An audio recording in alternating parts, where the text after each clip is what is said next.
다니엘서 5장 17절부터 제가 읽어드리겠습니다. 다니엘이 왕에게 대답하여 가로되 왕의 예물은 왕이 스스로 취하시며 왕의 상급은 다른 사람에게 주옵소서. 그럴지라도 내가 왕을 위하여 이 글을 읽으며 그 해석을 아시게 하리이다. 왕이여 지극히 높으신 하나님이 왕의 부친 느부갓네살에게 나라와 큰 권세와 영광과 위엄을 주셨고 그에게 큰 권세를 주셨으므로 백성들과 나라들과 각 방언하는 자들이 그의 앞에서 떨며 두려워하였으며 그는 임의로 죽이며 임의로 살리며 임의로 높이며 임의로 낮추었더니 그가 마음이 높아지며 뜻이 강팍하여 교만을 행함으로 그 왕위가 폐한바되며 그 영광을 빼앗기고 인생 중에서 쫓겨나서 그 마음이 들 짐승의 마음과 같았고 또 들 나귀와 함께 가며 또 소처럼 풀을 먹으며 그 몸이 하늘 이슬에 젖었으며 지극히 높으신 하나님이 인간 나라를 다스리시며 자기 뜻대로 누구든지 그 위에 세우시는 줄을 알기까지 이르게 되었었나이다. 벨사살이여 왕은 그의 아들이 되어서 이것을 다 알고도 오히려 마음을 낮추지 아니하고 도리어 스스로 높여서 하늘의 주제를 거역하고 그 전 기명을 왕의 앞으로 가져다가 왕과 귀인들과 왕후들과 빈궁들이 다 그것으로 술을 마시고 왕이 또 보지도 듣지도 알지도 못하는 금은 동철과 목석으로 만든 신상들을 찬양하고 도리어 왕의 호흡을 주장하시고 왕의 모든 길을 작정하시는 하나님께는 영광을 돌리지 아니한지라. 이러므로 그의 앞에서 이 손가락이 나와서 이 글을 기록하였나이다. 기록한 글자는 이것이니 곧 메네 대겔 우르바시니라. 그래서 그 뜻을 해석하건대 메네는 하나님이 이미 왕의 나라의 시대를 세워서 그것을 끝나게 하셨다 하며 대겔은 왕이 저울에 달려서 부족함이 되었다 하며 베레스는 왕의 나라가 나뉘어서 메대와 바사 사람에게 준바되었다 함이니이다. 아멘. 지금까지 4장까지는 느부갓네살 왕에 대해서 우리가 지난주까지 말씀을 보았습니다. 근데 5장 전체가 그 느부갓네살 아들이 벨사살이 왕이 됩니다. 그래서 그 벨사살 느부갓네살 왕의 아들이 왕이 되어서 그 벨사살 왕이 또 꿈을 꾸게 되는데 그 꿈에 대한 꿈이 아니라 우리가 5장 1절을 가보면 이 벨사살 왕이 큰 연회를 베풉니다. 1,000명의 귀인들을 초대를 하고 연회를 베푸는데 그 연회를 베풀고 있던 중에 그 왕이 마주 바라보는 그 벽에 사람의 손이 나타나서 그 손가락으로 그 벽에다가 이 글을 쓰는 겁니다. 메네 대겔 우르바시니라는 글을 쓰게 되는 겁니다. 근데 그 바벨론에 있던 박사들을 또 다 불러다가 그것을 해석을 하게 했는데 아무도 그걸 해석을 하지 못했습니다. 그런데 이번에도 다니엘이 그것을 해석을 하게 됩니다. 그 글의 의미를 해석했는데 당신의 나라가 끝났다는 겁니다. 당신의 그 왕의 자리도 이제 끝이 나고 당신의 나라도 끝이 나고 당신도 죽게 될 것이라고 그렇게 말합니다. 그래서 그 해석대로 글이 쓰여진 대로 30절에 가보게 되면 이 벨사살 왕이 아마 당일이었던 것 같습니다. 그날 저녁에 그냥 죽은 게 아니고 살해돼서 죽습니다. He was slain, he was murdered. 그게 이 5장 전체 내용입니다. 오늘 여기 이 말씀에서 우리가 또 한 번 더 우리가 생각해 보아야 할 것은 이 우상 숭배하는 겁니다. 우상 숭배하는 거. 그래서 그 4절에 보면 이 벨사살 왕이 큰 연회를 베풀고 1,000명에 되는 그런 귀인들을 초대해다가 연회를 베풀고 그 연회에서 술을 마십니다. 근데 그 술을 마시는 그 자리에서 왕이 자기 아버지 부왕이 느부갓네살이 오래전에 예루살렘에서 그 예루살렘 성전을 파괴하고 그 성전에 하나님의 성전에서 가져온 그 기명들을 그 그릇들을 가지고 나오게 해서 그것으로 술을 마십니다. 그 술을 마시는 것까지는 좋았는데 뭐 했습니까? 그 술을 마시면서 그 4절의 말씀을 가보면 금은 동철 목석으로 만든 그 신상들에게 그 술을 마시는 것으로 하나의 의식을 대신해서 그 금은 동철 목석으로 만든 그 신상들을 예배했다고 그랬습니다. They prayed those idols 그랬습니다. 우상을 섬기는 그런 자리가 됐습니다. 그 연회 석상이. 다니엘이 1장으로 돌아가 보면 다니엘이 1장에서 그랬지 않습니까? 1장 8절에서 다니엘은 뜻을 정하여 왕의 진미와 그의 마시는 포도주로 자기를 더럽히지 아니하리라고 그랬습니다.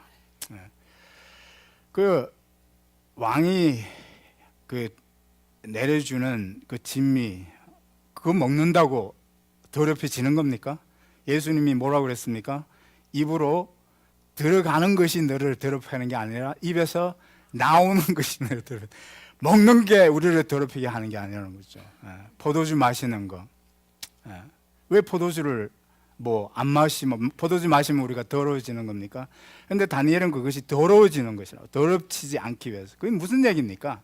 그 우상 문화가 거기에 깊숙하게 자리를 잡아 있어서 그 연회석 베푸는 그 연회 자체까지도 연회까지도 그냥 거기까지 왕실에 아주 깊숙이 이렇게 스며들어 있고 그 바벨론 문화 전체가 이 우상 문화에 젖어 있다는 겁니다. 우상 문화에 젖어 있어요. 그래서 왕의 진미를 먹는 것조차 그 술을 마시는 것조차 잘못했다가는 뭡니까? 그 우상을 숭배하는 거기에 참여하는 게 된다는 거죠. 그래서 그것이 나를 더럽게 할 수 있기 때문에 안 먹겠다고 그랬지. 그게 먹는 게 나를 더럽게 하는 게 그 음식이 나를 더럽게 하는 것 때문에 안 먹겠다고 그렇게 얘기한 게 아니죠. 그 우상 문화를 거부하고 우상 숭배하는 것을 거절하고 거부하겠다고 그렇게 다니엘이 결심을 하면서 살아가고 있지 않습니까? 내가 보면 우상이 뭐겠습니까? 로마서에 보면 로마서 1장 22절에서 23절에 보면 거기 스스로 지혜 있다 하나 우준하게 되어 썩어지지 아니하는 하나님의 영광을 썩어질 금수와 버리지 형상의 우상으로 바꿨다 그랬어요. 썩어지지 아니하는 하나님의 영광을 썩어질 우상으로 바뀌었습니다. 그 우상이 무슨 사람의 형상이 됐든지 짐승의 형상이 됐든지 우리가 주목해 봐야 될 것은 썩지 아니할 변하지 않는 절대 가치 하나님의 그 영광으로 우리가 우리의 영혼이 만족하며 살아가게 되고 하나님의 그 영광으로 우리의 인생의 목적과 가치가 되어서 살아가는 그건데 변하지 않는 그 절대 가치가 뭘로 바뀌었습니다? 썩어질 우상으로 뭡니까? 변하게 되는 상대적인 가치로 왜곡되는 것이 그게 우상이라는 거예요. 우상이 뭐겠습니까? 우상은 그래서 팀 켈러 목사가 가짜 하나님, The Counterfeit God이라는 그런 책에서 이렇게 정리를 했습니다. 우상이란 상대 가치를 절대 가치로 숭배하는 것을 의미한다 그랬습니다. 가짜 하나님이라는 그 책에서 보면 니체가 누굽니까? 철학자. 신은 죽었다고 그렇게 선언한 철학자입니다. 그 니체의 말을 인용하면서 하나님이 없어지면 그 자리에 많은 우상이 생겨나고 지금 현실 속에서 그 우상이 있다고 그랬습니다. 하나님 없으면 사람들은 다른 것으로 하나님 삼아서 숭배를 하게 된다는 그 많은 우상들이 지금 현실 속에 있다고 그렇게 말하고 있습니다. 골로새서에 보면 골로새서 3장 5절에서 그러므로 땅에 있는 지체를 죽이라 곧 음란과 부정과 사욕과 악한 정욕과 탐심이니 탐심은 우상 숭배니라 그랬습니다. 탐심은 뭡니까? 이게 보이지 않는 겁니다. 우리에게 이렇게 많은 우상들이 보이지 않는 우상들이 우리에게 있습니다. 탐심이 우상이라고 했어요. 모든 죄는 다 나도 알고 다른 사람도 알 수 있는데 무슨 죄만큼은 잘 보이지 않습니까?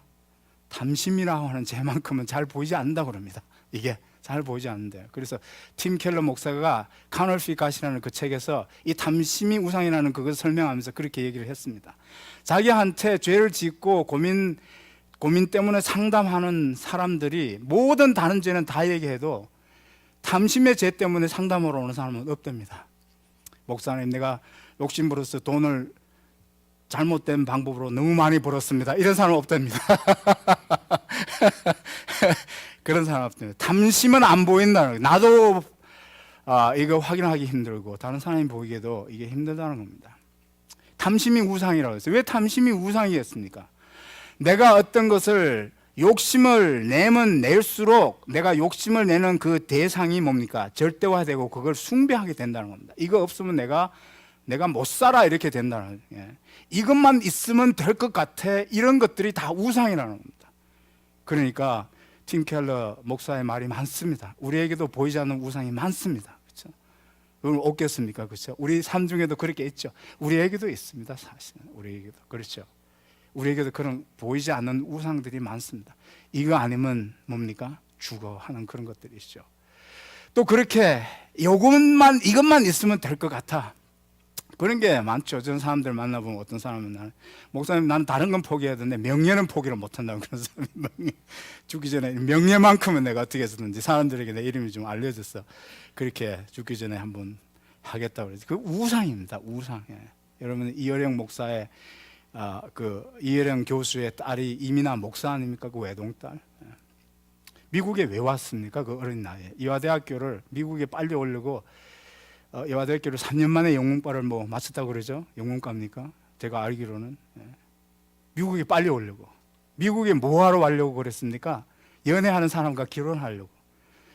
집안에서 반대하니까 그러니까 도망와서 여기서 결혼하려고.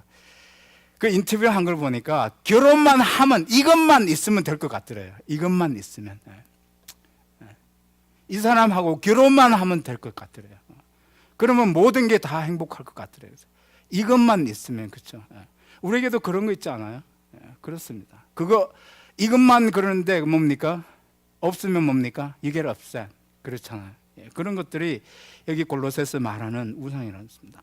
느부갓네살 왕이 됐든지 그 아들 벨사살이 왕이 됐든지 그 왕들에게 우상은 뭐였습니까? 권력이 이 왕들의 우상이에요. 벨사살의 왕의 우상은 권력이었습니다. The power and authority. 여러분 지난번에 본 것처럼 2장 1절로 돌아가 보면 느부갓네살 그 아버지 부왕이 왕이었을 때 꿈을 꾸지 않습니까? 2장에 가보면 꿈을 꾸고 그 꿈 하나 꾼 것 때문에 어떤 일이 결과가 왔습니까? 어떤 일이 생겼습니까? 잠을 자지 못했다. 그래서 잠을 자지 못하고. 여러분 그게 이해가 되십니까? 우리 같은 보통 사람들에게 이해가 되십니까? 그게? 여러분 우리가 보통 그렇게 생각을 하고 살아가지 않습니까? 저 사람 가진 저 정도만 가지면 걱정이 없을 것 같아. 그죠? 그렇잖아요? 저 정도의 권력만 있으면 그냥 걱정 없이 살아갈 것 같아. 그죠? 그런데 뭡니까? 꿈 하나 꾸고도 잠을 못 잤어요. 걱정이 돼서 불안하고. Fear and anxiety. Fear and anxiety. 꿈 하나 꾸고. 왜 그렇습니까? 왜 꿈 하나 꾸고 그렇게 잠을 못 자게 되는 겁니까? 그만큼 권력이 그에게는 우상이 되어 있기 때문에 그 권력이라는 우상이 뭡니까? 그 꿈을 꾸는데도 직감적으로 본능적으로 그게 안 좋은 꿈이라는 건 어떤 안 좋은 꿈입니까?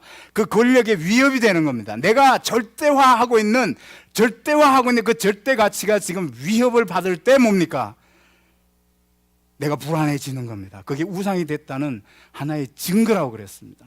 카우너피 갓이라는 그 책에서 그래서 팀 켈러 목사가 라인홀드 니브 철학자, 미국의 기독교 철학자, 기독교 신학자 라인홀드 니브의 말을 인용하면서 그것이 우상을 섬기는 삶의 특징이라고 그랬어요. 그것을 우상을 섬기는 삶의 특징. 내가 그것에 내 최고의 가치로 절대의 가치로 삼고 살았는데 그게 위협을 받게 되면 불안해진다는 겁니다. 그는 뭡니까? 그런 어마어마한 권력을 가지고 어마어마한 부를 가지고도 그게 위협을 받으니까 뭡니까? 보통 사람은 생각지도 못하는 잠을 못 잔다. 걱정이 돼서 불안해서 잠을 자지 못한다 그랬어요. 얼마나 어마어마한 권력이었겠습니까? 그 느부갓네살이 19절에 우리가 가보게 되면 그에게 큰 권세를 주셨으므로 백성들과 나라들과 각 방한하는 자들이 그의 앞에서 떨며 두려워하였으며 그는 임의로 죽이며 임의로 살리며 임의로 높이며 임의로 낮췄다 그랬어요. 죽이기도 하고 살리기도 하는 사람이 그런 대단한 권력을 가지고 있고 그 온 나라를 소유한 사람입니다. 그 제국을 소유한 사람입니다. 그런데 꿈 하나 꾸고 그것이 작은 꿈인데도 불구하고 뭡니까? 자기가 가진 그 권력이 위협이 되니까, 그 우상이 위협이 되니까 불안해서 두려워서 잠을 자지 못했던 겁니다. 여러분 벳사살 왕도 마찬가지입니다. 그 아버지를 이어서 왕이 됐습니다. 똑같은 권세고 똑같은 부입니다. 그 영광입니다. 어마어마한 부를 가지고 어마어마한 권세를 가진 사람입니다. 그런데 그 벽에 글 하나 뭐가 이렇게 이상한 게 나와가지고 이렇게 썼다고 6절에 가보시면 어떻게 했어요? He was 뭡니까? He was frightened. 그래서 he was frightened. 번민했다는 말은 he was frightened. 두려워했다는 겁니다. 너무너무 두려워서 어떻게 합니까? 일어서지를 못했어요. 넓적 다리가 떨리고 일어서지를 못했어요. 제가 그런 권력을 가졌다면 뭡니까? 얼른 사람을 시키다. 빨리 지워. 빨리 지워. 그리고 계속 술을 마시는 거야. 이렇게 얘기하고 말죠. 그것 때문에 무서워. It's so frightened. 9절에 가보시면 뭡니까? 그걸 해석하는 사람이 와서 해석을 못하니까 even he was more terrified. He was more terrified. 여러분 그게 뭐라고 그렇게 무섭고 그렇게 두렵고 그렇게 불안해야 되고 일어서지를 못할 정도로 그렇게 다리에 힘이 빠졌어. 다리 힘이 녹아서 it knocked out his knees. 뭡니까? 내가 최고로 여기고 절대적인 것으로 여겼던 그것이 위협을 받으니까 뭡니까? 그게 나에게 불안과 두려움이 된다고 그랬습니다. 그 말이 맞습니다. 우상을 섬기는 삶의 특징이라고 그랬습니다. 이것을 다니엘은 처음부터 거절했다고 그랬어요. 이런 것들은 이건 하나 상대적인 거고 있을 수도 있고 없을 수도 있고 상대적인 것이 우리의 영혼을 만족시킬 수 있는 것이 아니기 때문에 이걸 처음부터 다니엘은 보고 그걸 거절했다고 그랬어요. 우리 삶 가운데서도 혹시 우상처럼 우리가 그걸 의지하고 그걸 기대고 그게 마치 우리의 영혼을 만족시켜 줄 것처럼 이렇게 생각하고 그걸 그냥 좋아하다 못해서 우리가 정말 이거 없으면 나 죽어 하는 식으로 숭배하는 그런 우상이 되어 있지 않은지 생각해 봐야 됩니다. 그게 남의 일이라고 볼 수가 없어요. 이게 우리의 현실이고 나의 현실일 수도 있습니다. 두 번째 우리가 생각해 볼 수 있는 것은 22절의 말씀입니다. 벨사살 왕이여 왕은 그 아들이 되어서 이것을 다 알고도 오히려 마음을 낮추지 아니하고 그랬습니다. 아버지 왕 때 있었던 일을 다 설명하지 않습니까? 24절에 가보면 이름으로 그의 앞에서 이 손가락이 나와서 이 글을 기록하였나이다 그랬어요. 이 메네메네 대게 우르바시나는 이 글자가 손이 나와서 벽에 기록한 것은 뭡니까? 이것 때문이라고 하는데 이것이 뭡니까? 아버지 왕 때 있었던 일을 얘기하지 않습니까? 아버지 왕 때 있었던 일을 17절에서 쭉 얘기하지 않습니까? 무슨 얘기했습니까? 아버지가 그런 커다란 거대한 그런 권력을 가지고 하나님이 주신 걸 그 부와 영광을 누리면서 어떻게 했냐? 하나님 무시하고 살았다는 겁니다. 교만해져서 하나님을 알지 못하고 살았다는 거. 우상 숭배하고 눈에 보낸 그런 것들이 자기의 권력을 우상화해서 그렇게 살았다는 거예요. 그래서 어떤 일이 벌어졌습니까? 자기 아버지가 어떻게 됐습니까? 7년 동안 그것 때문에 이 모든 것을 주장하시고 주관하시고 주시는 분이 하나님을 알 때까지 그게 몇 년 걸렸습니까? 7년. 그래도 7년이면 it's fair. 어떤 사람은 7년 안 걸리고 몇 년 걸리겠어요? 70년 걸리는 사람. 7년 걸려서라도 하나님을 알게 되면 다행인 겁니다, 사실은. 그렇죠. 그런데 70년 걸려도 안 고쳐지는 사람이 문제겠죠. 하나님이 그래서 그 교만한 당신의 아버지 그 느부갓네살 왕을 7년 동안 짐승처럼 살게 한 거 아닙니까? 밤이슬에 젖어가면서 들에서 소처럼 그런 짐승처럼 살게 해서 비로소 그가 알게 됐을 때 그의 총명이 돌아왔다 그랬잖아요. 그의 이성이 회복됐다고 그랬지 않습니까? 하나님을 비로소 마음으로부터 찬양하는 그런 감정과 이런 것들이 회복되다 지난주에 말씀드렸습니다. 문제는 뭡니까? 알고도 당신은 어려서부터 아버지가 겪은 걸 다 봤지 않습니까? 다 알고도 그랬어요. 그걸 어떻게 하면서 다 알고도 무시하고 살아간다는 겁니다. 당신도 무시하고 살아간다. 우리에게는 이런 문제가 없습니까? 이걸 영적 기억 상실증이라고 그러는데 그래서 spiritual amnesia라고 해서 spiritual amnesia. 여러분 우리가 모릅니까? 여러분 듣고도 알고도 뭡니까? 잊어버리고 살죠. 잊어버리고 살죠. 다 알고도, 영적 진리를 다 알고도, 그걸 듣고도, 우리가 배우고도 오히려 똑같이 그렇게 살아가고 있다고 그랬습니다. 오늘 여기 말씀에 보면 이 글을 해석하는 사람에게는 뭘 주겠다고 그랬어요? 크다란 상급을 주고, 크다란 상을 주고 이 나라에서 세 번째 높은 자리를 주겠다. 벨사살 왕이 그렇게 약속을 했습니다. 우리 17절에 한번 가보시기 바랍니다. 그랬더니 뭐라고 그랬어요? 다니엘이 왕에게 대답하여 가로되 You keep it to yourself. 그건 당신이나 가지세요 그랬어요. 당신이나. 그리고 진짜 왕의 상급은 다른 사람에게나 주세요. 지금 뭐라고 얘기하고 있습니까?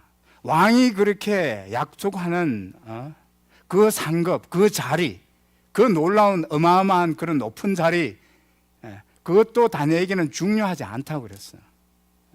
그렇죠. 뭐가 중요한 겁니까?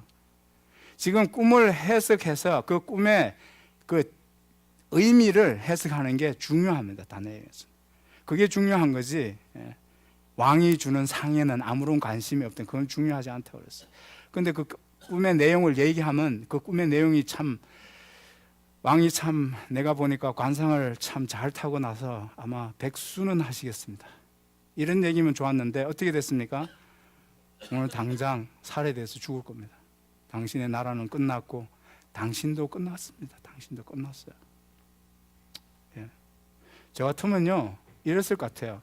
적당히 타협을 해서 그죠? 뭐가 더 탐나겠습니까? 그 나라에서 세 번째 높은 자리인데 그게 보통 자리입니까? 그렇죠? 그렇게 해서 상을 주겠다고 그러는데 그 상이 어떤 상이었습니까? 뭐 그런 보통 상이 있잖아요. 우리가 무슨 이야기 책에 읽으면 나라의 반도 주겠다. 그런 상 아닙니까? 그런 상. 어마어마한 상 아닙니까? 근데 뭐가 중요합니까? 다니엘에게 있어서는 진실이 중요한 겁니다. 진리가 중요한 겁니다. 진리가 가장 중요해요. 여러분 뭐가 중요해요? 영적 진리가 중요하지 않습니까? 하나님의 말씀이 중요하지 않습니까?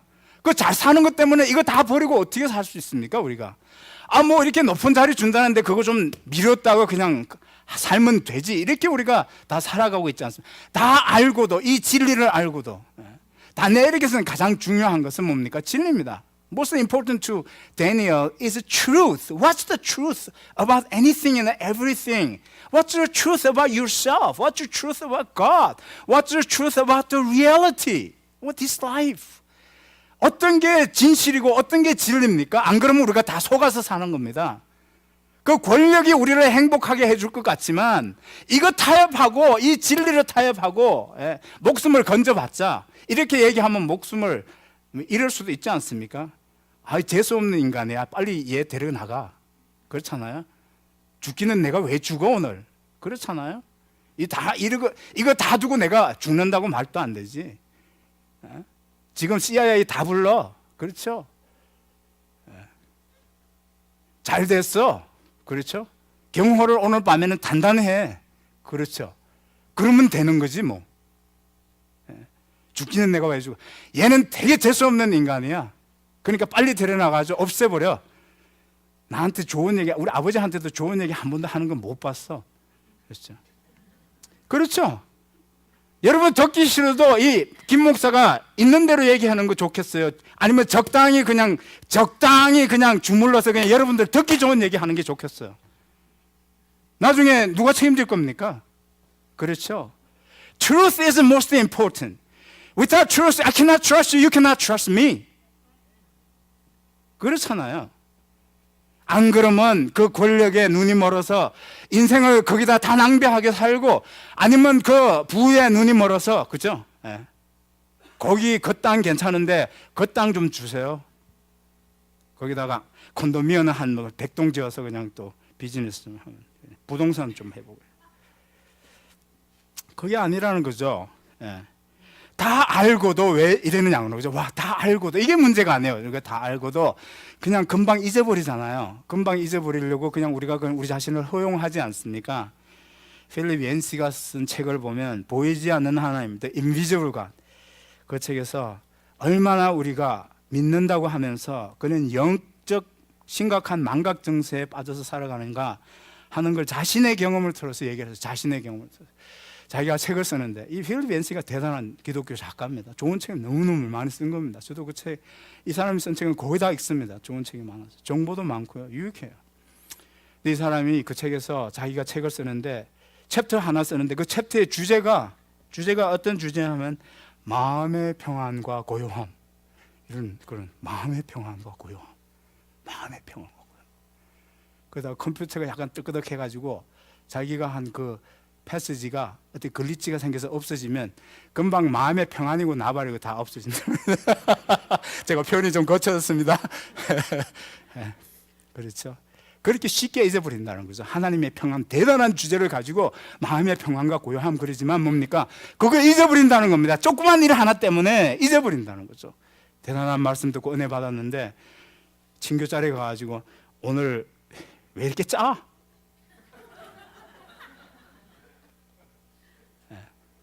다 잊어버려요. 다 알고도 그렇습니다. 다 잊어버려요. 이게 우리의 현실입니다. spiritual amnesia 그렇습니다. 다 알고도 아버지 때 있었던 일을 다 보고 다 그걸 다 그랬으면서도 그렇게 뭡니까? 살아간다고 그렇게 얘기를 하고 있습니다. 야고보는 뭐라고 했습니까? 우리에게 영적 망각 증세에 대해서 경고를 했습니다. 뭐라고 경고하고 있습니다? 야고보서에 보면 23장 24절 누구든지 도를 듣고 도를 알고 행하지 아니하면 그는 거울로 자기의 생긴 얼굴을 보는 사람과 같으니 제 자신을 보고 가서 그 모양의 어떠한 것을 어떻게 한다고요? immediately 그랬습니다. 즉 돌아서자마자 잊어버린다. 여러분 아침에 거울 보고 오셨습니까? 어떻게 여러분들 얼굴이 생겼을까? 잘 기억하시죠? 근데 우리 얼굴에 뭐가 묻어 있거나 얼굴이 뭐가 좀 이렇게 하면 뭐 하여튼 그건 우리가 정말 잘 기억하고 잘 케어를 하잖아요. 그걸 잊어버린다는 건 말이 안 되는 거잖아요. 근데 율법을 듣고 그걸 잊어버린다는 건 말이 안 된다는 겁니다. 말이 안 된다는 겁니다. 우리가 이 얼굴에는 그렇게 관심을 가지고 뭐 하나만 붙어 있어도 뭡니까? 그거 어떻게 할 때까지 잠을 못 자지 않습니까? 그렇죠. 남자가 근데 by the way 남자가 거울 보는 횟수가 나 여자보다 많답니다. 남자라고 무슨 안 그런 것 같지만 제 와이프가 sometimes catch me. Oh, why you looking at the mirror? I'm checking my stomach, okay?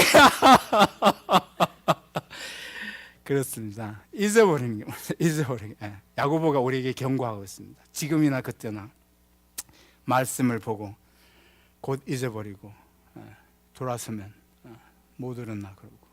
그래서 복 있는 사람은 뭐라고 그랬습니까? 시편에 보면 시편 1장 1절에서 복 있는 사람은 뭡니까? 악인의 꾀를 쫓지 않으며 죄인의 길을 쓰며 오만한 자의 자리에 앉지 않으라고 그랬어요. 그 앞에 나오는 걸 잘 보시기 바랍니다. 그 뒤에 나오는 거하고 이렇게 대조가 되는 겁니다. 여러분, 오만한 자의 자리에 앉지 않고 오직 여호와의 율법을 즐거워하여 그 말씀을 주야로 묵상하는 자로다. 그 앞에 있는 오만과 연관시켜서 본 게 앞에 있는 것과 우리의 교만은요, 하나님의 율법을 좋아하지를 않습니다. 들어도 들리지가 않아요. 그게 그렇게 대조가 되어 있는 겁니다. 그게 그렇게 대조가 되어 있어요. 여러분, 오만한 사람에게는 말씀이 안 들리는 겁니다. 그게 들려도 뭡니까? 여기까지만 들리지 여기까지는 안 오는 겁니다. 그게.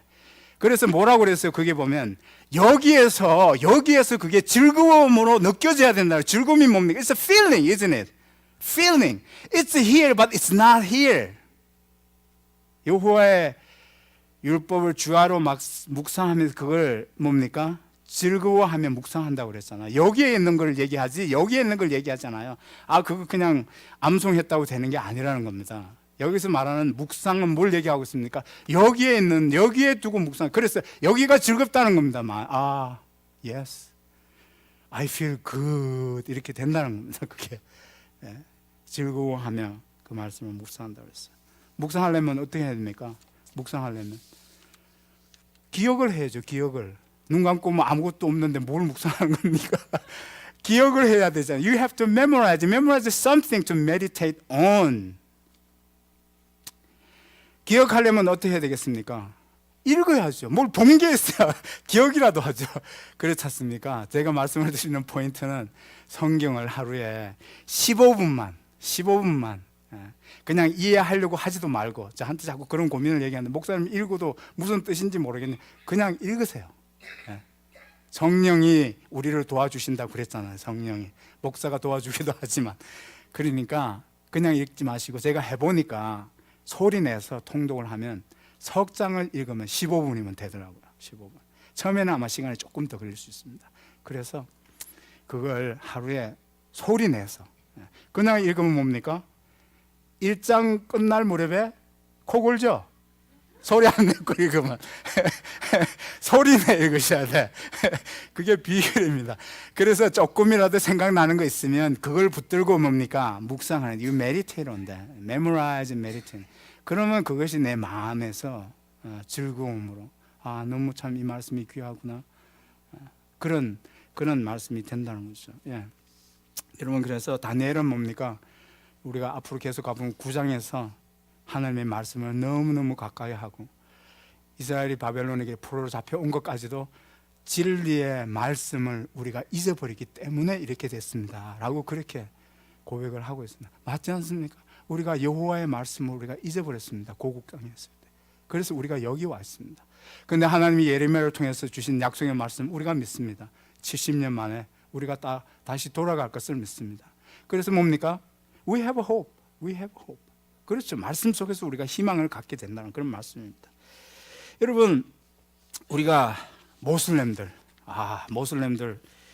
저 사람들 되게 어그레시브해서 기독교인들이 요즘 그러죠. 기독교인들이 마치 모슬렘들이 너무 그러니까 우리가 피해자인 것처럼. 그런데요, 그거 불평할 필요 없어요.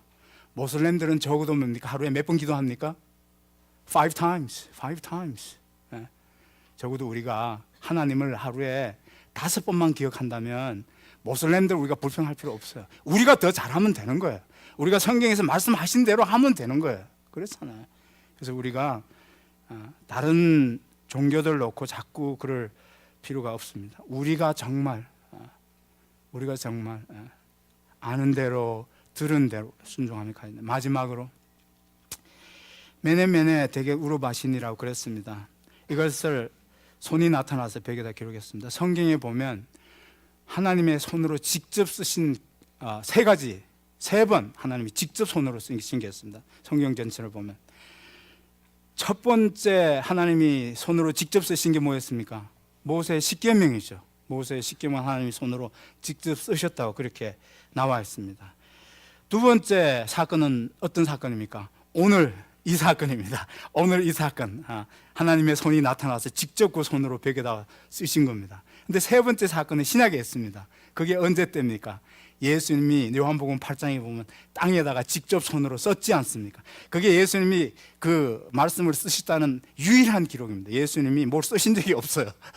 예수님이 사무실에 앉아서 김 목사처럼 무슨 칼럼을 쓰고 뭐 이런 게 없었어요. 그냥 손으로 이렇게 한 번 쓰신 게 예수님이 직접 손으로 쓰신 게 딱 한 번입니다. 그런데 이 세 가지를 합쳐보면 놀랍게도 이게 하나의 복음입니다. 복음의 메시지가 됩니다.